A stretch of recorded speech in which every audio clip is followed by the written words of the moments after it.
Inakuaje twangu nguvu? Mimi naitwa presenter Ali, your entertainment PA. The A is always for amazing. Welcome to another episode of the Presenter Ali Show, and as you can see guys, leo tumekuja kupiga story na Jimwat aka James Mburu. Vipi bro? Fresh. Uko freshi? Ngumi ni jamo, mbwegze ama utatu. Mimi nasemaga tu bora salamu. Nilibambika Katapila kwa interview moja, alisemaga ngumi ni ngumi. Mbona mnasema mbwegze kwa complicated? Ngumi ni ngumi. Ngumi ni ngumi bana. Ukoje? Niko fresh, nashukuru. But it's my first time kukumit. Okay. But growing up nimekuwa nikisikiza ngoma zako, and I have to say that I'm a huge fan. Moral, mi pia ni fan because unaona sasa ile design unasema it's the first time to meet. Pia mimi the first time but nimekuwa nikiona interview. So nika ile unamezea msee. Una mtu unahisi kama unamjuaga hivi. Umepiga t-shirt ya thank you. Umepiga t-shirt ya Calif Records. Hey, since day one. Si unajua Calif ndo nilianzia, so lazima upe homage. Definitely. Yeah. Relationship yako na watu mliwahi kukua Calif iko sawa? Like unajua tuli grow apart, kila mtu ako na career yake, kila mtu yani ako zone yake, but there are some guys I keep in touch with like Pilipili, so anga tuko close. I think ni Pilipili sana because the rest wako busy, wengine wako outside the country. Looking at people who ever made their careers when they were very young, I think ukihesabu list ya top 10 hauwezi ukakosa Jimwat pale. You're basically in high school when you started doing music. Okay, when I started doing professional music, I was in high school. But music, like ile tu music, ile kuandika rhymes, nilianzia rhymer. Wacha. Hadi mimi huaga na rhyme usemaga nilikuwa rhymer nikiwa rhymer. What? Is it what inspired it? Ni mtu ambaye ulikuwa kwa familia yenu alikuwa anafanya? Unajua kuna wale wasema sijui uncle yangu alikuwa msanii fulani, nini alikuwa the mushroom zazi. Hakunaga hata msee alikuwa anaimba kwetu. Like hata uncles ama cousins. Kuna cousin mmoja alikuwa anachezanga. Alikuwa aitwa Sami. Yutogo Sami Model alikuwa anaitwa Smasher. Stage name yake. Sasa ni Mbuda watu hii. But alikuwa anacheza kwa band fulani, nimesahau hiyo band ilikuwa inaitwaje, but walikuwa based South B. Walikuwa the in thing, unajua zile time Hardstone walikuwa anacheza. So I think I used to like him doing music, and also I used to like listening to music, na pia kujaribu understand how music is made. Then nikiwa Raima, kuna jamaa alitransfer to our school. I was in Musagitao Primary School. So iko outside Nairobi. So jamaa alitoka Hospital Hill. Hiyo ndo saa shule ya kusema. Before group of schools, ndio ilikuwa group of schools. Hospital Hill. Sasa ametoka Hospital Hill, alikuwa anasema hii nini. So yani hapo ile design, ni chuo gani nini. Alikamnikiwa class 7. Alikuwa aitwa kama mimi, alikuwa aitwa Jimmy. So hapo ile design, after class tulikuwa na break before home time from 3:45 to 4:30. Kulikuwa na hiyo ni kama time yako, unaweza fanya homework, unaweza fanya revision nini. So unajua time hakuna modem, uko tu prefect ndo kusema, na huwezi tambua prefect. Especially na mkapiri wetu alikuwa garden dem. So ile si lazima tupige makelele nini. So Moose, Jimmy alikuwa ni stage name yake ilikuwa Moose. Amekaa nyuma ya desk na beatbox, alafu anaanza kurap. So nini kama jagonga hata wiki na ameshakuwa famous. What? Jo ametoka Hospital Hill. Ametoka Hospital Hill, na on top of that amekam na swag ya kurap. But alikuwa na rap songs kama za Tupac, Snoop nini. So hiyo wiki nikaona vile naweza mpiga compare ni rap lakini ni rap kitu different. Because nikienda kurap ngoma ya Tupac kama Snoop bado anazijua. Anaijua hata better kukuliko. Utaweza kuandika lyrics ama ukamna zile Daily Nation zile lyrics. Amekram, unajua? Because nakumbuka alikuwa anapiga zile Lodi Dodi, we love to party, we don't cause trouble, we don't bother nobody. Ni rhymes za Snoop, unajua? But sasa mimi inabidi nipige rhymes zangu. Kwa nakumbuka zilikuwa shady rhymes, but they were my first ever rhyme niliandika. Ilikuwa something like it's cool, full, bulls on my garden and made them as lay them and I know I'll make it. Nimeshapiga hivyo class yetu iko Nimechachisha. Because wasi wako like hiyo ni ngoma ya nani? Mimi naambia ni ngoma yangu, aniambia zini, kaambia and then tafute kama kuna ngoma kama hiyo. weekend nzima hakuna mse aliipata. Then the next week nimekaa na ngoma nyingine. Ulikuwa na assignment weekend? Sasa hapo ndo nilianza kulalisha pande ya kupata A. Kwa sasa nilikuwa nasikiza show ya Eve D'Souza inaitwa Hits Not Homework. Sasa ni Hits Not Homework. Achana na homework. Sasa wewe shughulika na hits. Hapo actually ndo nilikam kudiscover Khalif. Kuna time Jua Kali alikuwa ameletwa interview na Clemo. So nasikia sijui Clement Rapudo, Paul Nunda, Hubert na Kitare. Sasa mimi nashindwani akina nani. But saa ile doba ilichezo ndo unajua Paul Nunda ni Jua Kali, Hubert na Kitare ni nini. Clement Rapudo ni Clemo. After umewasikiza kwa radio, how was it, ilikuwaje mpaka uka connect nao? So that's years later after nimetoka Raima. So I think I was in form 2. So nasikiza Hits Not Homework. So tumezoea kusikiza, ukisikiza the only local guys ungesikiza on radio ni Kala Mashaka ama Hardstone. So hao walikuwa muziki zao zina sound international, unajua like zime master your states ama Europe. So tulikuwa najua ukitaka kurekodi lazima umeenda Mayolo ama kitu hiyo. But akina Clemo na Jua na Nons au wamezirekodia mtaani kwa sitting room nini. So wakipiga interview mimi napiga tu homework yangu fiti. Hiyo time sasa mimi nilikuwa najua mimi niko poa kupiga kasisi plus hivi. So unajua ni ile uzimi radio kabisa, unaambia na wazai uzime but unapunguza volume. Yaani 50-50 unacheza nikienda sana nitapiga B minus. Hauna pressure. Sina pressure. So mimi nasikiza anasikiza ni vijana tu vijana hata hawezi. So najua ampiga interview, najua bado hiyo time Jua Kali alikuwa na wasiwasi cause I think the first interviews and everything. No nini I think alikuwa na ngoma inaitwa No nini ni nani nini. Hiyo ndio ili hit sasa ilimfanya. Hiyo hata ni kabla hit like wana hustle hiyo time. Then Jua amejiita jina la No nini. Alikuwa na jina No nini, si unasikia sasa ngoma inajiita No nini ni nani nini. No nini. Sasa hapo ndo nilianza kujua juu ya adlibs cause anasema recording process vile kama akirecord no nini ni nani ni kama mnajibishana baniana zifanya.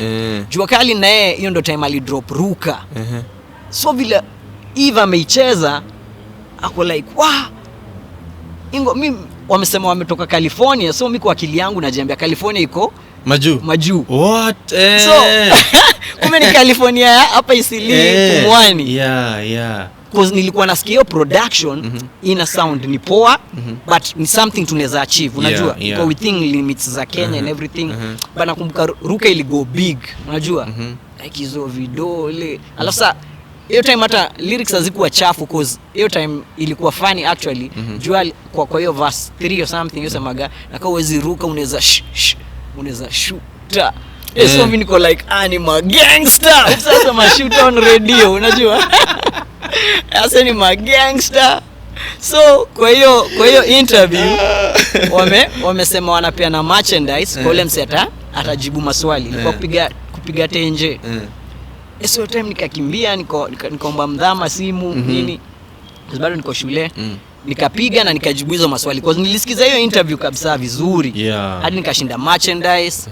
Alafu sasa cause niko shule nilikuwa day school, siezi enda weekday, nita have kuenda weekend. So sasa ile nilienda kuchukua merchandise, wakaniambia hawakuziacha Capital FM but waliacha contacts, hizi ndizo jina zangu, watanipe contacts niende merchandise. So merchandise ziko Khalif. Khalif si ile Khalif ya Hollywood, ni Khalif ya hapo Isili. Hapo karibu na Pumwani. Ukiingia Khalif yenyewe ukashangaa. Mimi actually nilikuwa na mbogi yangu, niko na akina Muz cause kutoka Raima tulishakuwa mabeshte. Tulishaanza hadi kurap pamoja, tuko na group inajiita Fadhamo. Wacha hii Fadhamo ya saa hii. Fadhamo ya back then. So tumefika hivi tao na akina Muz wametuambia sisi tutakufikisha hadi kwa ule msee ananipe directions. Tulikuwa tuende na manager wa Khalif hiyo time alikuwa aitwa Jogogo. Alikuwa na office pale Chester House. So nilikuwa ni meet Jogogo Chester House, alafu tuchukue mat tuende hadi California Isili. Mabeshte wangu aliniambia sisi tutakufikisha hadi Chester House. Hapo ndo tumekubalishwa na wazazi. Huko kwingine huko kunaitwa Isili, sisi tunaogopa. Si hadi sisi tunaogopa. Wenda tutakuja funeral yako. Like nile mnaambia na ile bye. Tuonane. So unajua wanakuingiza baridi kwa sababu unajua huwezi enda. Mimi na mimi nasikia kuna passion nataka kumita jamaa. So mimi nimemeet Jogogo, nimengoja amemaliza, alikuwa na ofisi wanafanya hizo ma job tu za ofisi. Unajua vile una hustle, so muziki jaanza kulipa. So maybe anadu ma office work tukaa hizo. So ilikuwa saa to. So by lunchtime ndo tukaenda Cardiff. For starters mimi like Cardiff cause kuingia number 4 hivi cause nilikuwa najua tena na number 9. Kumbe sio side ya Isili, ni hapa tu karibu. Ni side ya Pumwani. So mnaingia number 4 hivi ni so cause number 9 zilikuwa Mangana. Alafu hiyo time mati za Isili zilikuwa normal. Zilikuwa mbaya, So tumepanda number 4 hivi, number 4 imesukwa. Ni so yani pioneer ni zile legit, unajua. Hizi mati zetu za mtaani walikuwa naikaga TS nyingine ya tuko, unajua. Lakini hiyo yani imesukwa, unajua, hii imefika bay and everything. Tumefika hadi Calif. Then kwa hiyo jani kwa hiyo mix inachezwa kwa ma3, kuna ngoma kama moja ya Nunini, moja ya Jua Kali, alafu zimemixiwa na hizi ngoma za wase wengine akina DMX nini. So yani unasikia hasa wamefika. Kufika hivi Calif nini, kuna ile line nini.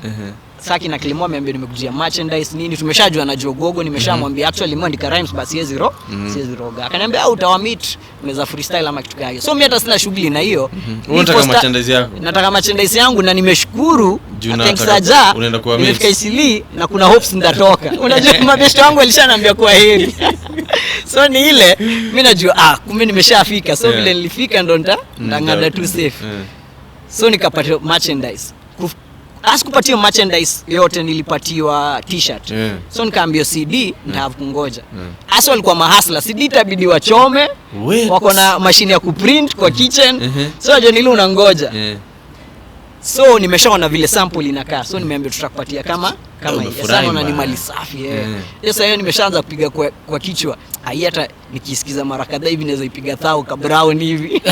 Naweza ipiga biz. So naona nitakawia. So vile nimekawia hivi tumechill, wasanii wamesha record, imefika majioni. So mbaki Nonini, Jua Kali, Clemo na I think brother Clemo Luch. So walikuwa wote studio. Wote studio. So hiyo session imeisha. So wananiuliza ulijuaje juu ya Calif, naambia juu ya If D'Souza nini, naambia vile nilisikiza hiyo interview nini, wananiuliza ngoma zenyu ziko aje. Mimi hadi nawaambia mimi niko jua Calif ni ya Calif ya Hollywood. Unajua? Yani wanajiambia ngoma zetu yani ziko international. So wananiuliza umetoka wapi, nawaambia Kikuyu. Wananiuliza Kikuyu ni wapi? Naambia tu hapo mbele ya Dago. Sasa niambia Dago sana describe yani Asen wamezoea Eastlands, mso Eastlands anajua Eastlands. So mimi kwa describe ya Dago upite Kawangware, upite Betu, upite Kikuyu. Waniambia umekuja huku kote tujia merchandise. Naambia waniambia so wewe si msanii. Nikamwambia mimi nimeiandika lakini siwezi roga. Wakaniambia kama unaweza andika unaweza roga. So mimi wameniambia ni rap. Mimi nimeshaanza it's cool full buzo magada ile anapiga tu hizo maswag. Unajua sisi tulikuwa nimezoea unasikizanga ngoma mob za majuu. So unaamini kurap lazima urap kama msewa wa majuu na copy and everything. So nakumkajua ameniuliza boss vile tunabongaje, na mshosi tunabonga hivi kawaida, na mbona ukishika mic unakuwa mtu mwingine unajua. So mimi wakani give homework, wakaniambia sawa unaweza flow and everything, what me give homework sasa hizi unakaa msee mdogo nini uko shule and everything, enda ukam weekend nyingine next na ukamna ngoma ya Kiswahili tutakurecord free. Ukasema basi najiambia basi ni homework sasa. So mimi nimesharudi mtaani. Mabeshte wangu walikuwa wameningoja hadi stage ile design wanangoja kupewa report ama kitu kama hiyo. Nimefika hivi kwanza hadi na bounce, nimepiga ile t-shirt. Baadaye ilikuwa kama umevaa. Ilikuwa t-shirt ya Calif, lakini ilikuwa t-shirt ya Ruka, because mimi kumka hiyo Ruka ilikuwa imechora go kajama kameruka, alafu kuna two lines hivi nikaa ameshuta. Because mimi kumka hiyo line yako huwezi ruka unaweza shoot. Ilikuwa yani ilikuwa funny because nakumbuka hiyo time nikisema hasa ni magangster, ilikuwa nile wanaambia warazi na mamblena aka huwezi ruka unaweza shoot. Jua alisema na swag sana. So nakumbuka nimeingia hivi nimepiga luku, nimebeba CD hivi ka briefcase. Maboys wanajiambia. Yani hiyo ndo time nilijua mimi ni star. Kwa ile mabeshte wako unadondoka mati hivi yani umefika hadi naambia John niko na ngoma mpya. Wananiambia kwa hii CD, naambia zina kuja John na mua. Ushaambia nimerecord nini. So ndo tumerudi tumerudi system. Si unaona bado tuko high school. Yeah. Niko day school nini, nimerudi system. So hiyo weekendi homework yangu mimi hiyo time ilikuwa kuandika ngoma ya Kiswahili. Kuandika Kiswahili kama umezoea kuandika na English ni hard. So the only way ningeweza kufanya hiyo kitu, nilikuwa good at languages na composition na vitu kama insha, cause budangu alikuwa mode wa languages. Alikuwa anafunzanga languages high school. So nilikuwa poa composition, insha, poetry, shairi ilikuwa inasumbua kidogo but nangangana. So nakumbuka hiyo wiki niliona the easiest way as a hack ni kujige kama challenge. Kuna dem nilikuwa nimenokia aitwa Karo. So niandike barua kwa Karo alafu ndajua vile nitaimake ngoma. But ujue kuandika Kiswahili ni noma.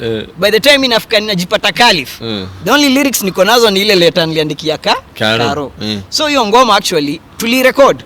Kuzwa niambia hapa hakuna vizungu hizo zako. Kwanza unapiga vizungu na uziezi vizuri. Hata ili ungekuwa unapiga poa, unajua? Ungekuwa unapiga weng na nini.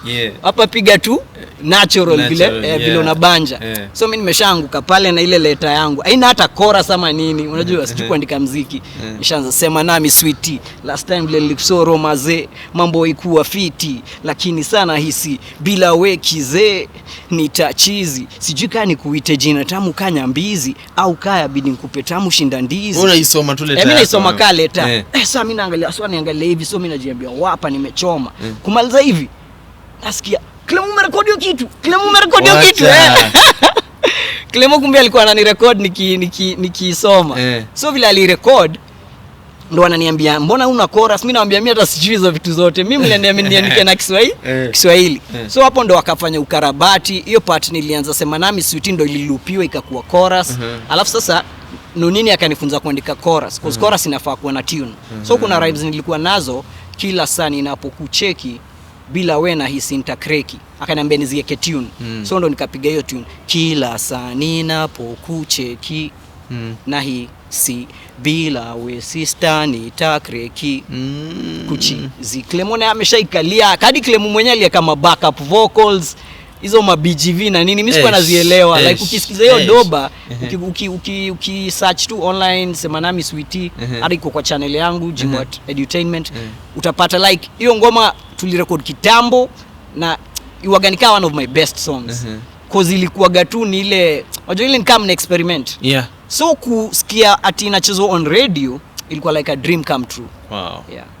So those guys Clemono nini jua literally made you as a brand. Made you as an artist. Mimi mwenyewe nikienda huko sikuwa najua mimi ni artist. Nilikuwa naendea merchandise. So ni kama walin challenge na mimi nika reach up to the challenge.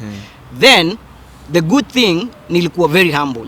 So like nilikuwa nasikiza chenye naambiwa. Hiyo ni before drinks. Sasa drinks ndo zilileta ishingine baadaye. Kuna kumkata hiyo time Luch sa brother Clemo mdogo. Alikuwa ana idea ya kushoot video but bado hawezi shootia nini na Jua Kali kozao wamesha make it, unajua. Kwa nakumbuka video ya kwanza ya Jua Kali Ruka ilishutio na yani ma directors wanakama na kamenje. Sijui take one, unajua. Ile hadi kuna cast na kuna kila kitu. Manzi wa Nairobi ilishutio yani kuna budget. But mimi nakumbuka sema nami sweetie ilikuwa Lucha ananiambia kuna kamera ya mujwe hiyo shoot ma wedding naweza ihaya. Alafu huko set tutashoot tu. Yani bila budget. Nikauliza babeshte wangu, kuna beshte yangu alikuwa Msudi, akona mabeshte Ngong Road. Akaniambia tunaweza get keja, wakija dem fly to Anji tukashoot huko. Yani ilikuwa tu video hivi na ikachezo the beat. What? Ilikuwa crazy. Yani ilikuwa unaona ile unaambia God, mazi hata sikupray. Lakini happen hivi na umeni bless design. Unajua like it was amazing. And nataka tu nijue for under 18 I think was your breakthrough song kabisa. Yeah, under 18 was like hiyo ndo ili make impact kwa hiyo ndo ili rubber stamp Jimwat kwa industry. How long did it take to make under 18 after you? That was quite a while because when I was doing Semanami Sweetie, I was around form 2 form 3. Akina Clemo akajua niko chuo. So pero wake walikuwa ni walimu. Kama budangu ni mwalimu. So unajua kuna hiyo understanding wezi waste mtoi wako bali ya kwenda shule unasomesha watu wengine na watu wengine unawasomesha na wako wasomi. So kulikuwa na understanding ngoma zangu like nitafanywa professionally nikimaliza chuo. So kulikuwa na do music holidays na videos na do zita release yo after nime clear form 4. So Sema Nami ndo ilikuwa the only track nilifanya hiyo period, but the rest nilikuwa nazifanya but zina shelviwa. So tracks kama Paulina nini nikimit Gabu Bugu Bugu tulimit tu Khalif nini kitu nilikuwa na do nilikuwa na discipline, nilikuwa na focus na nimeget hiyo chance ya kujaga studio so na make for free na make sure na utilize cause one thing ilikuwa ina happen wasanii wengi walikuwa na kama wamelipa like una get msanii I think your time studio price ilikuwa like 10k but uzuri wa Khalif ilikuwa ile mnaweza negotiate. So una get hata msee kama alipa 5k ama 7k na ni kijana amehustle unajua. Una get msee mwingine ametoka sijui Murang'a, mwingine alitoka Kisumu, mwingine alitoka Coast, yani ile ako hapa for only 2 days. So ngoma yake lazima iishe akirudi ana chance. So mimi niko like akina Juana niambia huko Cape Town ni mbali ba mimi niko like mimi naona gas wa Mombasa hapa unaniambiaje Cape Town ni mbali like kwangu ni karibu. So like nilikuwa na take na appreciate hiyo chance like the opportunity to be in studio sikuwa naichukua for granted because I remember when we were doing Paulina Gabu was in a group called Raptors. Alikuwa yeye na boy fulani alikuwa kutoka Peace nakumbuka. So nakumbuka nilikuwa nasikia beat kimekio cause vile Khalif ilikuwa imemekiwa tuseme Indo studio hapa kuna corridor na hapa kuna hapo nje sasa pali kuna bench wasio chill wakingoja kuingia ndani. So akinajua kali ndo wako main kwa studio hata ukirecord akinajua wako hapo na nons hata ukiwachile ngoma ya Mahatma huaga ni the same scenario. So hapa ni ma VIP hapa corridor ni sisi almost VIP. Tuko hapo na akina Ratatat nani. So tunaweza sikiza ile ngoma ina recordio hapa sitting room. Wala wako nje hawana hata form nini inaendelea au dream yao ni kuja hapa corridor. Unaona? So at least yani si tunajua tuna breathe almost success. So tukiwa hapa corridor tunaweza sikia ngoma ikirekodiwa. So mimi nasikiza Bugu wamelipa, Gabu wamelipa na Kapis. Walikuwa group Raptors. Wana record Paulina. So mimi nakumbuka nikisikia tu beat fulani nilikuwa naandika 2 rhymes. Hata kama sita record hizo rhymes naiandikia. So Gabu ameweka chorus na verse 1, Kapisa ameweka verse moja, alafu anaambiwa hamna verse 3 zi. So wako like saa kutendaje? Saa ndo Clemo akatuliza hapo kwa corridor. Mnasikiaje ngoma? Nikamwambia mimi hata nimeshaandikia verse, waniambia weka kaida yako lazima ukumeandika verse. Okay, akina Gabu akauliza umseke verse Jimwat kwa ngoma yetu kwa sababu alikuwa ameshasikiza Sema Nami na vitu kama hizo. So nikeka tu verse speed. So like hiyo hard work na discipline na pia hiyo anticipate kitu yezi hata happen inaweza happen. Unaona like nilidream kwa Paulina na hata sifai kwa Paulina. Si misi part of Raptors. That's why inakuwa Raptors fit Jimwat. Because it was a group song and I wasn't in the group. But I killed a verse. Wakasema hiyo verse lazima. Wajua ni kama sasa useme upewe food fulani. Vile waswali walikuwa wanasemaga aromat. Ukiongeza tu hivi aromat, hautai kula hiyo food bila aromat. So una make sure wendo aromat kwa ngoma. Nice. So umemaliza chuo sasa. What song did you make immediately? Was released immediately after Madacho? I did Demana Kapoa. We didn't do a video, but it got a buzz. I did a song with the late Lady S, Manzi wa Mtaa. It was a dope song. I did nilifanya song na Flex na Sister Clemo Sylvia inaitwa Natural Kitu. Ilikuwa ngoma noma sana. Like nilikuwa nafanya projects zilikuwa zina kwa CDs zilikuwa zinasonga sana hiyo time, zilikuwa zinaitwa Operation Fagia. So like kama uko Khalif dream yako ilikuwa kuwekwa kwa Operation Fagia. You know like in the sense like Operation Fagia ndo merchandise na ndo like hapo ndo unaweza pata form unajua. Ni kama sasa tuseme vile tukisikizaga reggae tukisikizaga Jamaica hiyo time ungeenda kutafuta ati CD ya sijui Bunny Wailer ama nani. Tulikuwa natafuta Strictly the Best. Kulikuwa na Strictly the Best ka volume 1, volume 20, volume 30. So Strictly the Best imechukua kama the best songs in Jam Down imezieka the 20 songs. So Operation Fagia ilikuwa hivyo. the best songs in Calif zinaikuwa kwa Operation Figia ka 1. So mimi niliyekuwa the first song niliyekuwa kwa Operation I think 4. Hapo 3 ama 4. So ni hizi songs akina Dema na Kapoa nini. So through hiyo channel by the time under 18 inaikuwa kwa Operation Figia nilikuwa nimesha get fan base. Because wale wasi loyal kubai Operation Figia wanajuaga, wanaangaliaga Jua Kali huko nini huko. Hadi sasa imeget ile design, hadi wanajua Jimwat huko, wanajua hii ni noma hata kabla uchezewe umeshaibai. So ilikuwa lazima umejimake. You don't have to be introduced. You already known. Okay. So wanatumia Operation Fagia kuintroduce kwa watu. Nataka tu nijue kitu. Na kutoka high school, kutoka primary umeanza kurhyme, umeingia high school umeandika ngoma, umetoka form 4. How long did it take you to make your first cash? Sema what? Nimemake dola muziki. Actually it happened like surprise. Because I'm not sure if I think I did make money. The first time I made money, Clemo was in. So ilikuwa some songs zile hajaweza kumaliza sa ile wako break ya Sam. Alikuwa na comp fulani shule. Anabeba tu hard disk ile tumerecord nayo Calif, anaenda anazimasteria. Cause Egerton walikuwa na kuna keja, like mnaishi kwa makeja, unajua. So walikuwa naishi side naitwa Marish and everything. Kuna kumkata Pilipili alirekodia Morale huko Egerton Uni. So mimi Clemo koza ko uni anaweza kubonga na wale wana organize msewa entertainment and everything. So unajua kusell nini, najua Kali ilikuwa rahisi. So nilisandwich yo kaka and razor. That was the first time I think I made money. I think it was 3k, it was 3k or something. Ilikuwa nini? Ilikuwa domo because nilikuwa naishi kwa wazae. Hadi upeo Ferrari, unajua? Like hiyo ni do yangu. Nakumbuka nikiget hiyo do nilikuwa nimeshafikiria mubai mngaro hata ya 1000 ama 1500, 3k mzee. Hata naweza buy kila mtu nguo, unajua?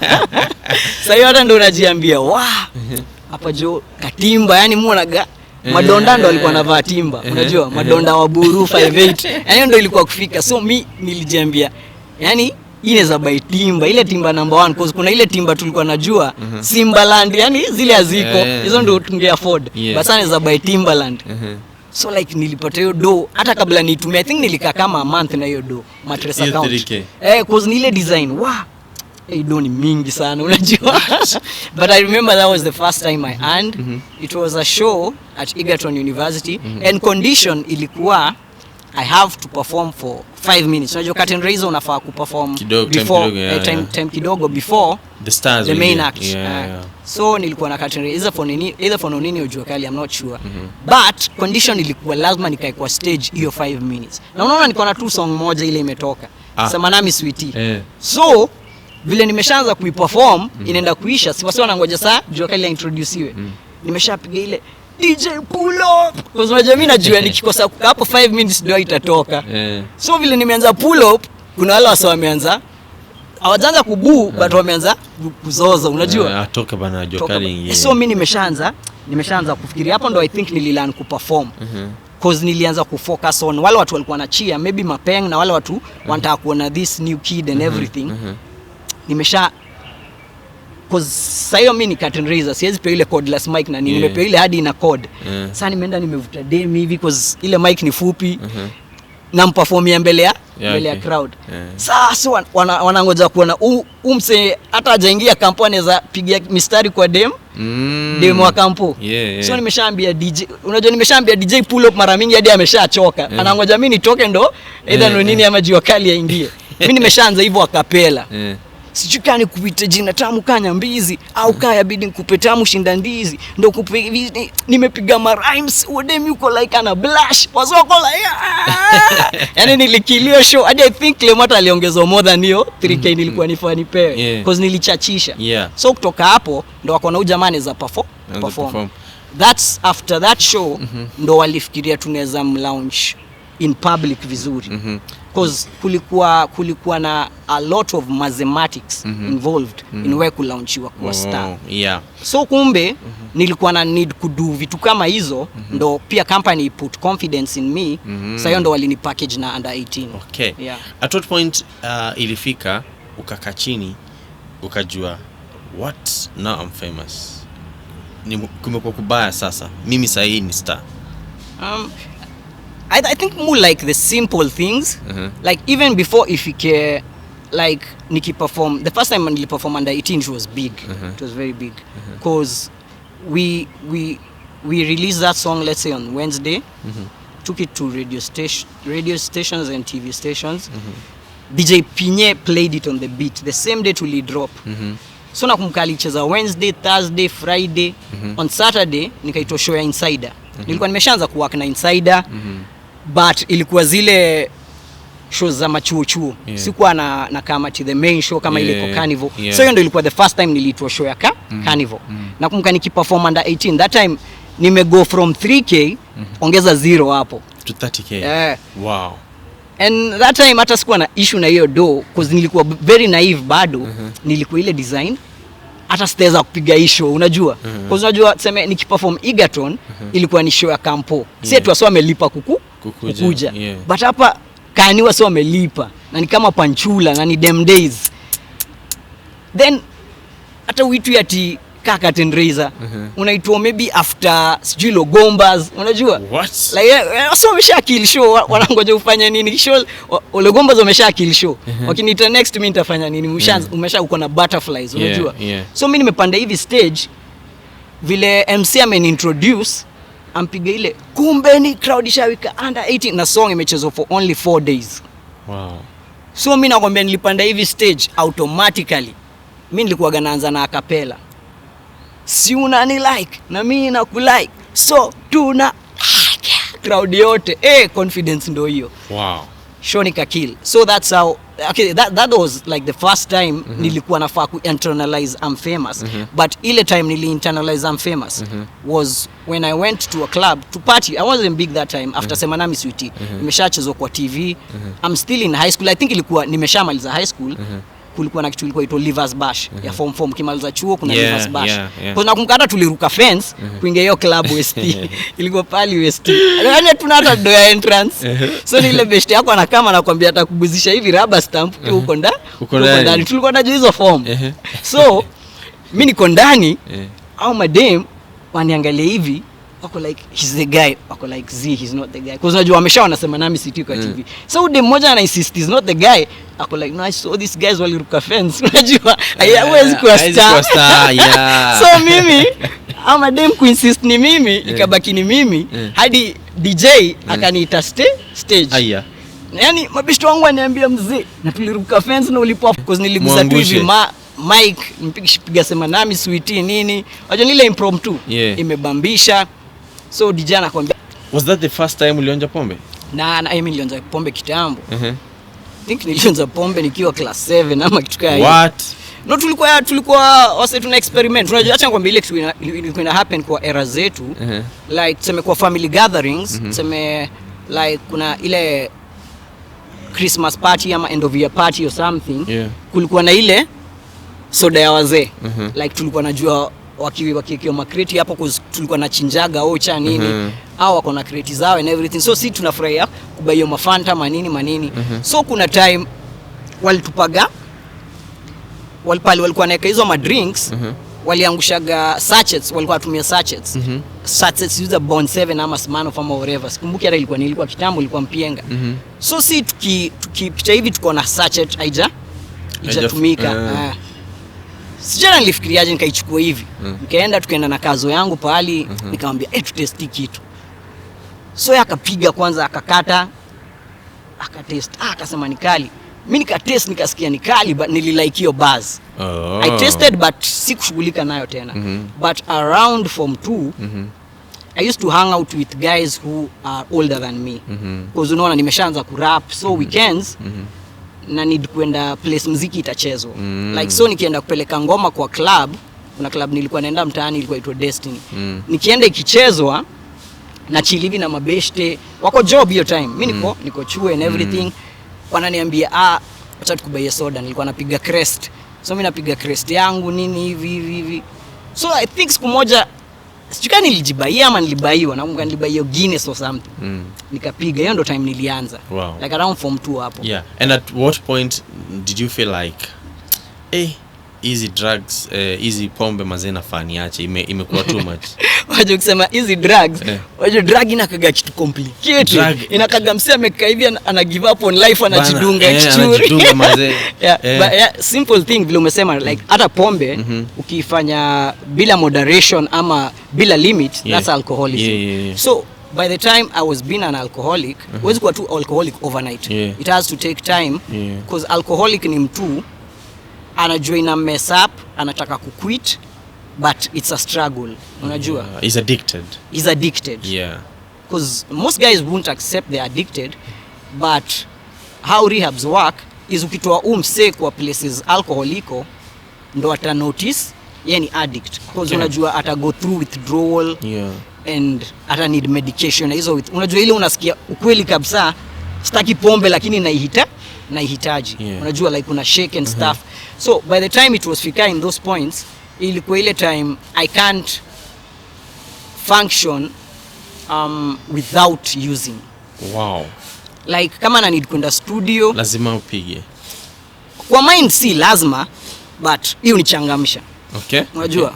So nikienda kama sijachangamka, na hata wasio watakwambia hata hiyo verse hujachangamka nini, unajua? Like hawakwambii ukunywe, but yani hauko ile element yako, unaona? Kweli. Yeah. So pia psychologically inakwambia enda upige tu ka shot alafu kamchangamka. Unaenda unapiga, unakama unachangamka. After umechangamka unakuwa saa hyper, unajua umechangamka. Au unajiambia acha sana ni celebrate. So nilikuwa na celebrate too much, because I remember ilikuwa inafika ile point like hata by the time nashinda chaguo la Teenage Awards na nominate Kisima Awards, some awards I'd go high design, hata wasi wanashinda mse tukimuita pale stage sitakuwa inachoma, unajua. Wow. Unajua yani ile unachoma. Do you ever remember instances zenye ulichoma?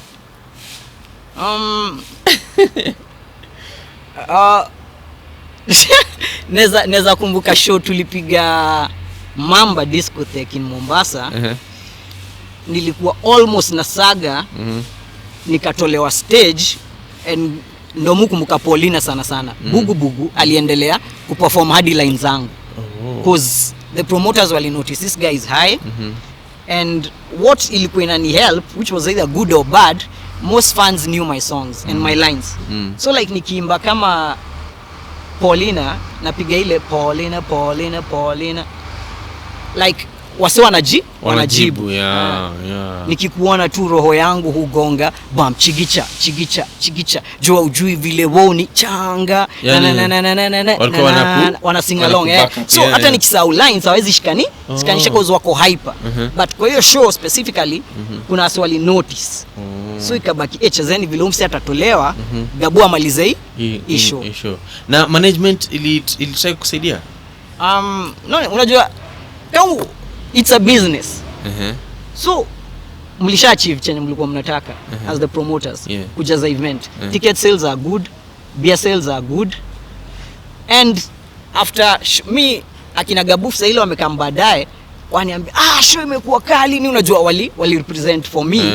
So me pia napewa kati yangu. As long as everybody is getting paid, it's not a big issue. No, I mean when now you became alcoholic, and management of course niko sure wali notice. That's why I'm saying when it's a business, as long as the business is successful, ni hard sana, ni kama ile design usemaga if it ain't broken don't fix it. Unajua bado ng'ombe inaleta maziwa.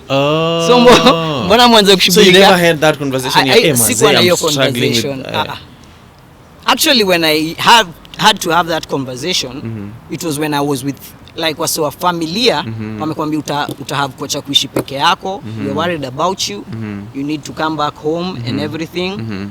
Like the first time so peleko rehab waga tunataka kupeleka uone na watu kadhaa wanaweza kusaidia nini. So mse ujiambia anaenda kuongeleshwa. So mimi kwa akili yangu nilikuwa ile design sini saa 2 ni mchana tuende tuongee alafu by jioni nikutesa. Unajua what are some of the things zenye you did ama decisions that you made when uliingia kwenye alcoholism and you feel like ni decisions gani una feel like if I had made a better decision maybe singeingia hapo? I don't like to regret per se. I'm more of I live and learn because najua like the past is all behind me. The future ndo promise. So like there are a lot of mistakes definitely, but I learned for them. So in a sense they made me better, but I guess time apart from music was an issue. And when it comes to personal issue, I don't discuss my personal issues, but there's a time I was unajua like when you're a father you are supposed to be there in like your child's life. So I was more of financial, not physical, emotional. Like unajua ile ujaona mtoi wako in months and it's not a big thing because huaga uko na picha zake and unatumia gama zake do, and so unajua like I think I was in a shell by myself. Like maybe ningeongeleshwa nitaambia kitu na baby mama, utaambia kitu na wazae, but utatafuta reason ya ku make hiyo bad good na the fact that I provide. Unajua anataka nini, si mimi nampea kila kitu. Like hata ukiambia uone mtu hii uko like mpe simu, unajua like mtu uko like 2 years ama nini, yani at least wewe kuwa hapo ingekuwa poa. Na actually nikifikiria it wasn't like hakuna msewaga too busy. Unajua because most of the time I wasn't even busy, probably niko na hang down nini, because somehow in our working pia as for the alcoholic psychologically una feel uta let down mtu yeye akikuona maybe na hangover and everything. Unajua like so kwa mind yako unajiambia acha nikae tu mbali nisikuwe na choma. Bora ni do the right thing, ni hustle nitamshughulikia. So I think ku lose out on your time and the fact that vile probably life yangu nilikuwa nimeipanga hiyo time ilienda different, maybe issues guys, but I don't regret about it because the fact that I'm sober 7+ years. Wow. And ilifika point like when I say it, it's not like kuna msee aliniuliza like aliniuliza ile casually like hata ukienda club nini usikiagi kupiga drink moja nini, nilimuuliza ile design unataka ndedi nini, like unajua kwa mind yako niko ile nikirudia hiyo life nitakufa. I know. Unajua like I know where I came from. Like kwa mind yangu nimeiweka hiyo design. So it's not easy for me to relapse. It's not impossible, but it's not easy. But then now you when you went to rehab, that is of course to come back as an artist haikuwa rahisi, and people would always may always end up praising your old songs. And then you're like kwani hamjaona ngoma yangu latest? Kwani hamjasikia track yangu mbichi? Is this something you've dealt with? Actually nime deal hiyo issue in the sense that like tunaweza discuss so much about my past tusahau ku discuss about my current and my future plans. Unajua because kuna times ningefanya interview then niko ile design mimi ni wale walikuaga. Unajua kwa mind yangu inajiambia yani career iliisha. Unajua but the good thing is mujiambia as long as you're alive and you have a vision it can work out. Unajua the good thing na having a vision and a dream is you are the one who is control of it. Unajua I can either make my dream Lupita alikuwa sema valid, naweza validate your dream ama naweza lalisha na ni guaranteed your dream haitakuwa because mimi mwenyewe nimeilalisha. Like that time I was an alcoholic and everything. Nilikuwa najua if I do this will happen. But if I don't do this nitabakia hapa. Ile kitu sikuwa nimefigure out, si ati mtu baki hapo mtu urudi nyuma. So ni ile design unajiambia nilikuwa hapa last year sasa niko manyu unajua Yeah. like sasa hata ufikiria ati kufika pali wase wengine wako unajaribu kukatch up ufike pali ulikuwa Yeah. so that was the challenge. Yeah. And right now from just being Jimwat to being Jimwat and the word edutainment, that is of course educational and entertaining. I see ukulalisha kwa class. Also the A is for amazing and A for the grade ulipata. Of course, by the way, kwa watu ambao hawajui, mimi nilipataga A yangu safi. Uliza watu wa Ufafa Jericho. Mimi nilisomea Jeri. Mzee A Jeri. Mimi ngoja A starehe. Hapana, nilipata A but I got an A minor. Ngumi ni ngumi, hata sijapiga mwege. Yeah, ngumi ni ngumi. Because unajua A ni leta moja. A ni amazing. Unajua ingekuwa A for amazing. Hakunaga hata A+ ni mwisho. After A maze sijui kama kuna kitu kingine. Congrats. Thank you. Yeah. So, right now, what would you say you are working on as a brand? I'm usually the type of guy who takes one day at a time. Actually from rehab and addiction AA, like addiction awareness and the 12 steps to recovery. It's best you advise a recovering addict to take one day at a time. Because kuna ile challenge msee uwaga nayo like saa nikae soba saa hii nimesota, nikae soba saa hii Monday kumechapa, alafu Friday ni itiyo form, nimeboeka, sinta nitachafua tu. So mbona ni ngoje kuchafua Friday, si nichafue tu vile mchafua. So nichafue pole nisingoje Friday nichafue so actually ile hiyo kitu ilinisaidia cause saa nilitoka hiyo mind state nikienda ile design hata nikihack up till Monday, Tuesday, Wednesday, Thursday nichafue Friday nitakuwa na guilt sana nili spoil hizi siku kadhaa. Nita have kujaribu kurudia hiyo program. Cycle, so like ile kitu happen unaanzaga one day at a time, unapataga red flags like Friday, Saturday. Unajua kuna zile simu unajua hii simu nikishika kwa mind mse ujiambia umse by the yako na do yangu acha nende nichukue hiyo do. Na ukilipia mse kwa bukla sema mse anakulipa kwa bukla hiyo hiyo do itarudi. So ilikuwa ile designer bayaje wa sete na mimi sikunywi unajua what so yani ilikuwa hiyo cycle cause one thing mimi ujua aufai kuiweka ati it's a big deal kwa an addict ama nini unajua kuistigmatize cause most guys are in addiction but the fact that they're in denial anaonaga akikubalia ni addict ata stigmatize hiyo. So mi naweza sema like hata kuna time nilikuwa nauliza kwa AA meetings nasema mbona si kila time ujite recovering addict, nilisha recover wanakwambia kila siku ni recovery unajua cause like what happens with an addict, you can be very stable, things can be okay, then like you're in a good relationship and everything, you're in a marriage and everything, you lose your job like when COVID came your issue ianze kuaffect marriage yako, una get hadi we si provider vile ulikuwa nini. So like umse akwa anataka kurudi into addiction but it's like the game is rigged. Ilimshow wenda tu kunywe usahau hizi vitu, alafu hiyo time anakunywa issue uaga atasahau hiyo step yote amemake akiwa sober, aone hii guilt yote amekunywa. So akikubali hii guilt outweigh hiyo step yote amekuwa clean, hiyo guilt itamaliza hadi hizo steps. Itakani kama kufanya have so that's why msema hata mseme relapse it's normal. Unajua ni kama vile kuna kuanga na COVID na kuna kuanga na homa. Msakishikwa na homa inaga ngori. Eba kushikwa na COVID joka mbali na sisi. Unajua? So like, ni muichukulia hiyo design. Keep distance. Yeah. Juzi nilionomiachia ngoma a few weeks ago. Yeah, mimi emwachia ngoma like music limit like 3 months max. I like to be productive in the sense an idle mind is the devil's workshop. So when you're idle, that's when you'll actually get depressed. But when you're productive, unajua naweza achilia doba leo 2 weeks ama 2 months from now mse fulani presenter alia ione ashare hiyo link. Wase fulani wanipigie cause wagani fani mimi naweza kutumia link hautaitambua.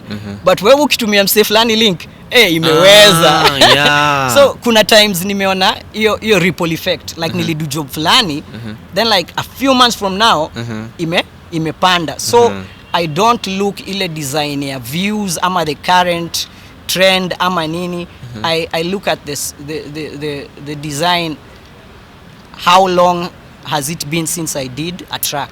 Unajua cause musemaga the good thing na kuwa msanii wa time yetu tulipanda na stairs. Unajua siku hizi kuna msanii anaweza pata kismat hapo anajulikana juzi mama yake ya kwanza a trend overnight celebrity. Unajua like sisi hatuko si hata like yetu ilikuwa ile design hata by the time una blow up umeshazoea kuhustle hadi uone ni anything. Unajua like unaniambiaje nisikuje studio ni relax. Mimi nimezoea kuja studio ni relax nifanya nini. Unajua move ya kuja stu so wacha mimi nikuje stu mimi kuniambia sijui niende nipige picha wapi na nini hizo mimi napendaga tu kuwa productive hapa naandika cause actually I like the work ethic ya msee kama J Cole when he go international akitoa off season alipiga freestyle fulani alikuwa anasema like most guys wangekuwa hiyo league yake wangekuwa on vacation but hiyo yeye kuputin work ni vacation kwake. Like nili have like hiyo ndo mimi niko coast mzee niko Paris like niko studio lakini niko Paris kwa mind. Unajua like kwenda Paris tanibo like ndashindo hii holiday itaisha lini nirudi nakupata. Are you doing anything right now to help people ambao they've ever struggled with addiction? We have a monthly thing we do at City Park. It's called C12. So C12 it's like a hangout. So tulianza kama a creatives forum because tulikuwa tunapatana na msee kama Roba is one of our leads. Roba ni wa Keishaka. Na unajua mimi nikisema Roba na ikaga Roba na uzito, Roba the Otero. Roba Keishaka and wana kuaga wameshikana na Johnny Vigeti and na Gedingidhia.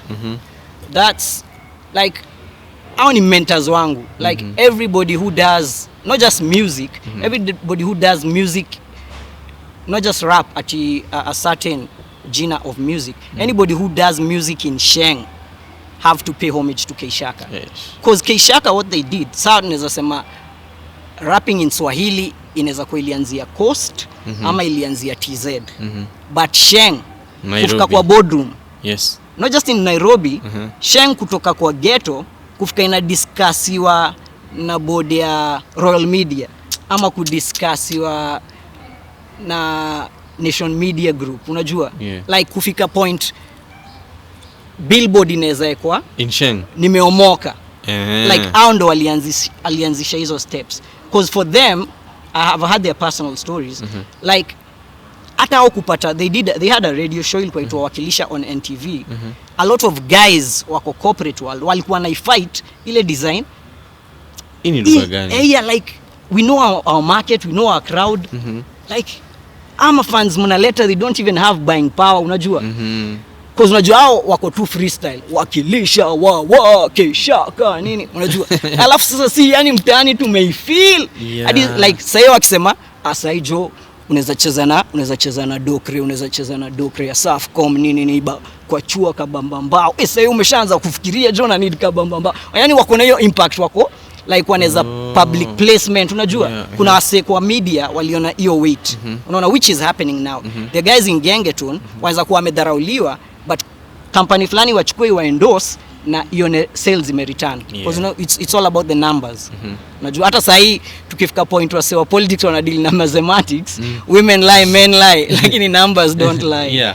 So the fact that Keishaka wali pave the way for Sheng as in tunafanya interview in Sheng unajua bila hata kufikiria ingekuwa like hizo enzi ingekuwa so Jimwat how far has your career been unajua ingekuwa tunafuata CNN BBC but tuko na our own line we can do things our own way and we can actually pave the way for guys who are upcoming because I've seen a lot of guys who on social media wako like 1 million followers 2 million followers and wengine maybe I'm older siezi elewa chenye wana do but nakwambia numbers don't lie if those young guys wana follow sai whatever if they are 12 if they are 14 if they are 16 in like 4 years see mtu yuko 12 atakuwa 16 mtu yuko 14 atakuwa 18 kweli hao watu ndio watakuwa na run corporates few years watakuwa na hiyo buying na power. Yeah, hiyo njia wameelekea nayo ndo wataintroduce kwa corporate world. Yeah. So for people who are wondering and probably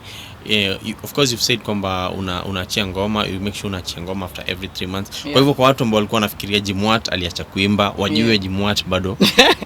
Unajua nilikuwa ile design. There's a time when I took a break after rehab, under advisement from family members, they thought music ndo inanifanya nikuwe na relapse and addiction and everything. So pia ili ni challenge, niko naacha nichukue break from music, nijaribu kuishi a private life and everything. I went back to college. I was doing graphic design diploma. So nakumbuka hiyo time nikienda system, wase wengi wako like, mazee kwani uliacha muziki? Niko like niliacha muziki because yenyewe uliacha. Unajua hiyo time najaribu a new way of life. Na actually nafurahi nikiambio uliacha muziki because nimeacha na naona kwa hivyo naweza fanya job, naweza andika na mhindi kwanza the first 2 months nisumbuane, alafu nipande stairs by 50 nitakuwa na company yangu ya graphic design. So like kwa mind yangu ilikuwa imefika hivyo, but sasa yake uliacha muziki. Namwambiaga una smartphone nini, ingia tu YouTube search. Kwanza mimi mwenyewe nachukua hiyo tenje na subscribe. Yeah, and I'm sure I have like, let's say after every 3 months I have to have a new stuff out. And I like that challenge because during the COVID era it was a bit tricky, but the good thing with having a timetable, like that's something I've also taught my daughter, because nowadays I'm involved in her life. I try to work as I used to work when I was younger, like when I was in school and everything. I used to have a timetable. Unajua when you have a timetable, unajua after the weekend, Monday niko shule.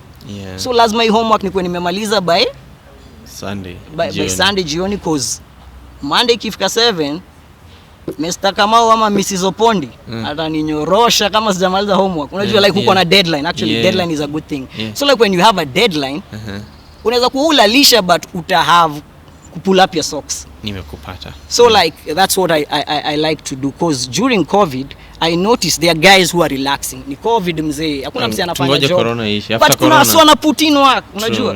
So like uko ile design, are you going to be the 90% wamelalisha ama the 10% wana put in work? Wow, amazing sana. Nimekuwa nikipiga story na Jimwat. Ukipenda muite Jimwat Edutainment. Jamaa ambaye watu walikuwa wanamuulizia sana pale kwenye comment section. Mazee tuletee Jimwat tusikie story yake. And of course I've made sure kwamba nafanya hivi. Ukisikia watu bado wanakuulizia, ni blessing, bado kuna kitu ambacho kipo. Kwa hivyo keep pushing. Ikiwezekana challenge 2 songs in those 3 months. You never know.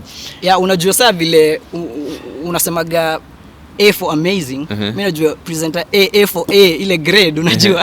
Like sasa ukiambiwa na mse grade A, unajua kama pia mimi nataka kufika grade A, because msemaga wase wengine wako system and everything. Mwanga niko school of life. Hadi nilikuwa na virgins, ilikuwa it was school of the hard knocks.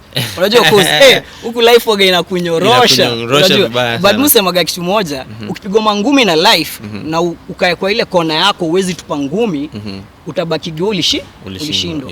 But wewe unapata place fulani hata hakuna msana kupiga ngumi. Wewe mwenyewe unajipiga ngumi. Sasa like unajimaliza. Umekaa hivi wasi wanakuchia, lakini wewe unasema mimi siwezi fight. Why? How? Who? Which? When? Why? Yeah. So keep pushing bro. Mazemi bado ni miongoni mwa watu ambao wanakuaminia sana, na pia mashabiki ambao walikuulizia you know ukuje kwenye hii set ya The Presenter Ali Show, ina imani kwamba bado wanakuaminia. All the best in everything. Shukran. Alafu kabla tuamalizie, au ulikuwa unasema something? Mimi nilikuwa nataka kukuambia tukimalizia lazima tumalizie na freestyle. Ndio challenge. Umeniambia ni challenge, so niko na challenge na freestyle. Lazima. So kuna watu ambao tangu enzi, kuna mtu pengine alikujua ukiwa primary school, kuna mtu akakujua ukiwa high school, kuna mtu akakujua after then, but kuna among those people kuna watu mpaka leo wanakuaminia. Talk to them. I'd say be true to yourself, and usi echo kwa box ati mini under 18 so nita achieve nikifika 24 or anything. Like kuna watu wameanza kugrind wakiwa 16 na unaona wame blow up na social media. So like jipe challenge ile design within the 24 hours you have, no matter your age, whether you're 15, whether you're 50. you have to have a lot of wins in that 24 hours. Wow. And not every day uta have wins in 24 hours. As long as you tried. As long as you tried, that itself is a win. Yeah, sure. Yeah, because what happens, like ikifika hii point wasoni niambia so umeingia ile zone yako motivational speech. What happens is if you keep things to yourself, like the reason I speak with a passion like ujitume and everything is because there's a time I was learning a lot of stuff but I wasn't releasing it out, which I learned from other guys who teach and who mentor kwa hata YouTube and stuff. When you release stuff that you know, you leave an empty space that you need more stuff. Yeah. So like ukitoa ile ujanja yote uko nayo, utalana ujanja wingi. Ba ukijieke ujanja, utabaki kitu na ile ujanja ya 1991. The A is always for amazing. Jimwat amesema kwamba hawezi akamaliza hii show bila freestyle. Twende kazi. Jesa freestyle vile suifanya ni lanata from Kalamoto. It's top of the dome, so give me a topic like nisikuwe nimefikiria something just fresh. Social media joy imekuwa imenichanga hadi kufikiria hizi mistari just japanga. Social media naona hapa computer, kuna vile inabidi unabonyeza hizo vidude upate hizo likes kwa social media. Na the funny thing na social media, wanaweza kupenda, wanaweza kuchukia. Na the more wanakulike, usifurahie hizo like, wanaweza kuwa na kuhate. So wanakulike cause wanakuhate, wanakucheck, kuspekulate your downfall. But we trust to God atakuinua. Cause mimi nilikuwa down na sasa na mimi na rise, jo mimi na tisha crown. Kuna ule anajitaga king kaka. Ai mzee, mimi ndo king water smarter is for A, and A for presenter A Ali Kize Jimwat aka Jimwizi. Wale wajanitambua ni juu sija flip ngepa ECV, na nikiflip ngepa ECV mnajua ni Jimwizi. Unanikiche ndani ya presenter Ali show, na kauja mezea jo uja subscribe jo, na kauja endelea huja ring hiyo bell, na unajua ku ring bell inaliaka LL ni Cool J, and Cool J is for J, and J is for James, na James ni Jimwat. So amazing. Anaitwa Jimwat. Always a good time. Asante sana kwa kuja. Shukran. Ngumi. Mimi ni presenter Ali, your entertainment PA. The A is for amazing.